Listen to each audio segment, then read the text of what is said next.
ಇವತ್ತು ಗೋಬಿ ಕುರ್ಮನ ಯಾವ ರೀತಿ ಮಾಡೋದು ಅಂತೇಳಿ ನೋಡ್ಕೊಳ್ಳೋಣ. ಚಪಾತಿಗೆ, ಪೂರಿಗೆ, ದೋಸೆಗೆ, ಅನ್ನಕ್ಕೆ ಇದಕ್ಕೆಲ್ಲ ತುಂಬ ಒಳ್ಳೆ ಕಾಂಬಿನೇಷನ್ ಇದು. ಬನ್ನಿ ಹಾಗಾದರೆ ನಾವಿವತ್ತು ಹೂಕೋಸನ್ನು ಉಪಯೋಗಿಸ್ಕೊಂಡು ಕುರ್ಮನ ಯಾವ ರೀತಿ ಮಾಡೋದು ಅಂತೇಳಿ ತಿಳ್ಕೊಳ್ಳೋಣ. ನಾನಿಲ್ಲಿ ಒಂದು ಪಾತ್ರೆಯಲ್ಲಿ ನೀರು ಇಟ್ಕೊಂಡಿದ್ದೀನಿ. ಅದಕ್ಕೆ ಒಂದು ಅರ್ಧ ಟೀ ಸ್ಪೂನಷ್ಟು ಉಪ್ಪು ಹಾಗೆ ಒಂದು 1/4 ಟೀ ಸ್ಪೂನಷ್ಟು ಅರಿಶಿನ ಪುಡಿ ಹಾಕ್ಕೊಂಡು ನೀರನ್ನು ಕುದಿಸ್ತಾ ಇದ್ದೀನಿ.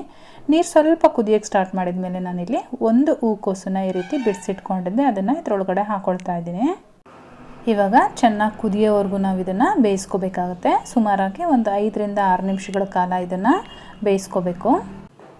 ಈ ರೀತಿ ನಾವು ವಾಶ್ ಮಾಡ್ಕೊಳೋದ್ರಿಂದ ನೀಟಾಗಿ ವಾಶ್ ಆಗುತ್ತೆ. ನೋಡಿ, ಇವಾಗ ಕುದೀತಾ ಇದೆ. ಇದನ್ನು ಸಪ್ರೇಟ್ ಮಾಡಿ ಎತ್ತಿಟ್ಕೊಂಡಿರೋಣ.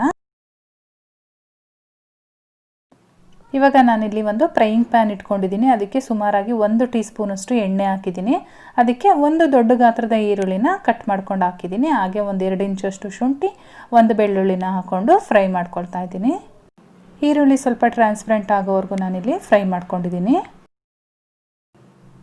ನಾನಿಲ್ಲಿ 2 ಮೀಡಿಯಮ್ ಸೈಜ್ ಟೊಮೊಟೊನ ಕಟ್ ಮಾಡಿ ಇಟ್ಕೊಂಡಿದ್ದೀನಿ. ಅದನ್ನು ಇದರೊಳಗಡೆ ಹಾಕ್ಕೊಂಡು ಇದನ್ನು ಕೂಡ ಫ್ರೈ ಮಾಡ್ಕೊಳ್ತೀನಿ. ತುಂಬ ಮ್ಯಾಶ್ ಆಗೋವರೆಗೂ ಫ್ರೈ ಮಾಡೋದು ಬೇಡ, ಸ್ವಲ್ಪ ಸಾಫ್ಟ್ ಆದರೆ ಸಾಕು. ಇವಾಗ ಇದು ರೆಡಿಯಾಗಿದೆ. ಇದನ್ನು ನಾನು ಜಾರಲ್ಲಿ ಹಾಕ್ಕೊಂಡು ಇದಕ್ಕೆ 1 ಟೀ ಸ್ಪೂನಷ್ಟು ಗಸಗಸೆ ಹಾಕ್ತಾ ಇದ್ದೀನಿ. ಇವಾಗ ಇದನ್ನು ನುಣ್ಣಗೆ ರುಬ್ಬಿ ಒಂದು ಸೈಡಲ್ಲಿ ಎತ್ತಿಟ್ಕೊಂಡಿರೋಣ. ನಾನಿಲ್ಲಿ ಮತ್ತೊಂದು ಪ್ಯಾನ್ ಇಟ್ಕೊಂಡಿದ್ದೀನಿ. ಇದಕ್ಕೆ ಸುಮಾರಾಗಿ ಒಂದು 2 ಟೇಬಲ್ ಸ್ಪೂನಷ್ಟು ಎಣ್ಣೆ ಹಾಕಿದ್ದೀನಿ. ಇದಕ್ಕೆ ಮಸಾಲೆಗಳು ಹಾಕ್ತಾ ಇದ್ದೀನಿ. ಪಲಾವ್ ಎಲೆ, ಲವಂಗ, ಚಕ್ಕೆ, ಒಂದು ಏಲಕ್ಕಿ ಹಾಗೆ ಒಂದು 7 ರಿಂದ 8 ಕಾಳುಮೆಣಸಿಗೆ ಹಾಕ್ಕೊಂಡು ಒಂದು 20 ಸೆಕೆಂಡು ಬಾಡಿಸ್ಕೊಂಡಿದ್ದೀನಿ. ಇವಾಗ ಇದಕ್ಕೆ ನಾವು ರುಬ್ಬಿಟ್ಕೊಂಡಿದ್ವಲ್ಲ ಮಸಾಲ, ಈ ಮಸಾಲಾನ ಸೇರಿಸ್ಕೊಂಡು ಹಸಿ ವಾಸನೆ ಹೋಗೋವರೆಗೂ ಫ್ರೈ ಮಾಡ್ಕೋಬೇಕಾಗತ್ತೆ.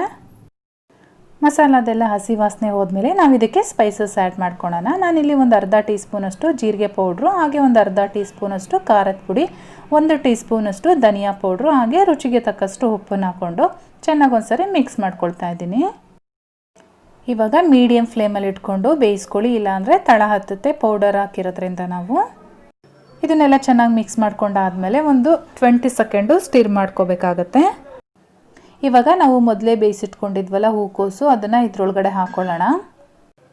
ಇದನ್ನು ಕೂಡ ಅಷ್ಟೇ ಚೆನ್ನಾಗಿ ಒಂದ್ಸರಿ ಮಿಕ್ಸ್ ಮಾಡ್ಕೋಬೇಕು. ನೀಟಾಗಿ ಕೋಟ್ ಆಗಬೇಕು ಆ ಹೂಕೋಸ್ಗೆಲ್ಲ. ಇದನ್ನೆಲ್ಲ ಮಿಕ್ಸ್ ಮಾಡ್ಕೊಂಡಾದ್ಮೇಲೆ ನಾವು ಮಸಾಲೆ ರುಬ್ಕೊಂಡಿದ್ವಲ್ಲ ಜಾರು, ಅದಕ್ಕೆ ಒಂದು ಸ್ವಲ್ಪ ನೀರು ಹಾಕ್ಕೊಂಡು ಆ ನೀರನ್ನು ಇದರೊಳಗಡೆ ಸೇರಿಸ್ಕೊಳ್ತಾ ಇದ್ದೀನಿ. ನಾವು ಗ್ರೇವಿ ಕನ್ಸಿಸ್ಟೆನ್ಸಿ ನೋಡಿಕೊಂಡು ನೀರು ಹಾಕ್ಕೊಳ್ಬೇಕಾಗತ್ತೆ. ನಾವೇನಾದರೂ ರೈಸಿಗೆ ಮಾಡ್ತಾ ಇದ್ದೀವಿ ಅಂದರೆ ಸ್ವಲ್ಪ ತೆಳುವಾಗಿ ಮಾಡಿಕೊಂಡ್ರೂ ನಡೆಯುತ್ತೆ, ಅಥವಾ ಚಪಾತಿ ಪೂರಿಗೆ ಮಾಡ್ಕೋತಾ ಇದ್ದೀವಿ ಅಂದರೆ ತುಂಬ ತೆಳುವಾದರೆ ಚೆನ್ನಾಗಿರಲ್ಲ. ಇವಾಗ ನಾನಿಲ್ಲಿ ಒಂದು ಅರ್ಧ ಟೀ ಸ್ಪೂನಷ್ಟು ಗರಂ ಮಸಾಲ ಪೌಡ್ರು, ಹಾಗೆ ಒಂದು ಸ್ವಲ್ಪ ಕೊತ್ತಂಬರಿ ಸೊಪ್ಪನ್ನು ಕಟ್ ಮಾಡಿ ಹಾಕ್ಕೊಂಡಿದ್ದೀನಿ. ಇವಾಗ ಇದನ್ನೆಲ್ಲ ಇನ್ನೊಂದು ಸರಿ ಚೆನ್ನಾಗಿ ಮಿಕ್ಸ್ ಮಾಡಿಬಿಟ್ಟು ನಾವು ಒಂದು ಲಿಡ್ ಕ್ಲೋಸ್ ಮಾಡೋಣ. ಲಿಡ್ ಕ್ಲೋಸ್ ಮಾಡಿ ಸುಮಾರಾಗಿ ನಾವು ಒಂದು 5 ನಿಮಿಷಗಳ ಕಾಲ ಮೀಡಿಯಮ್ ಫ್ಲೇಮಲ್ಲಿ ಹಾಗೆ ಬಿಡಬೇಕಾಗತ್ತೆ. 5 ನಿಮಿಷ ಆದಮೇಲೆ ನಾನಿಲ್ಲಿ ಲಿಡ್ ಓಪನ್ ಮಾಡಿದ್ದೀನಿ. ಹಾಗೆ ಸುಮಾರಾಗಿ 1 ಟೇಬಲ್ ಸ್ಪೂನಷ್ಟು ನಾನಿಲ್ಲಿ ಕಸೂರಿ ಮೇಥಿ ಹಾಕ್ಕೊಳ್ತಾ ಇದ್ದೀನಿ. ಕಸೂರಿ ಮೇಥಿ ಹಾಕೋದ್ರಿಂದ ಟೇಸ್ಟು ತುಂಬಾ ಚೆನ್ನಾಗಿ ಬರುತ್ತೆ. ಇವಾಗ ಇನ್ನೊಂದು ಸರಿ ಚೆನ್ನಾಗಿ ಮಿಕ್ಸ್ ಮಾಡಿಕೊಂಡು ನಾವು ಮತ್ತೆ 1 ನಿಮಿಷ ಲಿಡ್ ಕ್ಲೋಸ್ ಮಾಡಿ ಹಾಗೆ ಬಿಡೋಣ.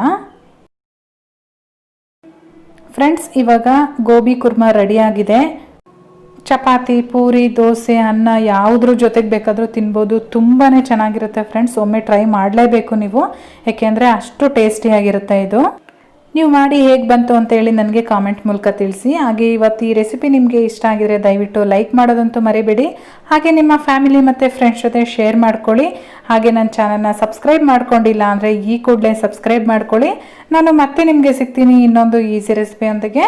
ಅಲ್ಲಿವರೆಗೂ bye bye, take care, thank you for watching.